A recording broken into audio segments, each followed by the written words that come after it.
Transport Secretary Chris Grayling has announced that he is drawing up plans to expand Ramsgate Port as part of Brexit. As you can see behind me, the port of Ramsgate is empty, and that is quite often the sight here, but it's one that local people desperately want to change. The last ferry service we had here was Trans-Europa, which collapsed in 2013, and since then the port has been losing £2.5 million a year approximately. During that time there have been discussions with over 5 operators to see if they would be interested in running a service, and without exception they've turned it down. There's a black hole and it's sucking ratepayers' money down it, and that's the Port of Ramsgate.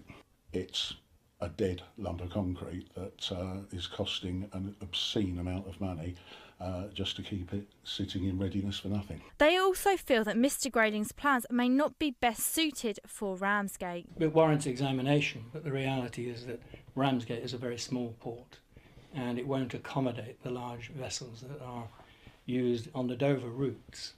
It's possible at a stretch that Ramsgate could handle about 500,000 trucks per year, but that's less than 5% of the load in Dover. So the question is, how effective is that going to be, and what economic benefit is it going to bring to Ramsgate?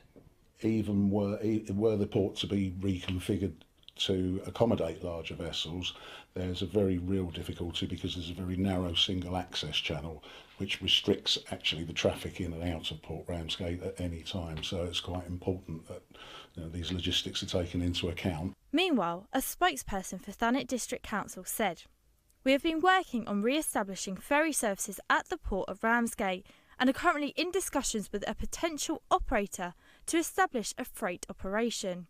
The council has been keen to re-establish a ferry service since before the vote to leave the EU.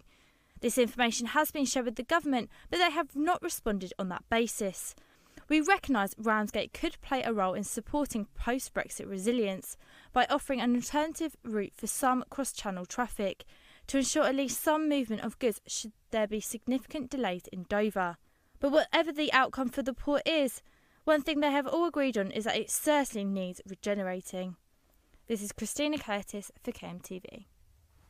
Well, to talk a little bit more about this, I'm now joined by Cllr Harry Rayner from Kent County Council. So thanks very much for joining us, Harry. So what's your stance on this? Right. I should say from the off, of course, that I'm talking for myself and not for Kent County Council. I'm a backbencher there and I don't speak with any cabinet approval. No problem.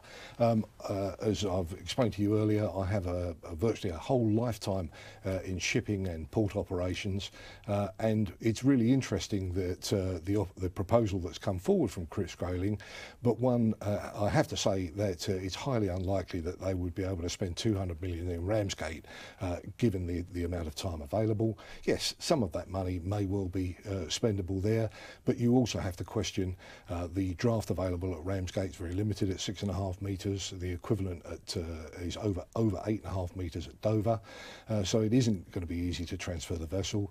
The amount of dredging that's required is very considerable. You're looking at certainly well over a metre's worth of dredging, not just in the port but in the approach channel as well.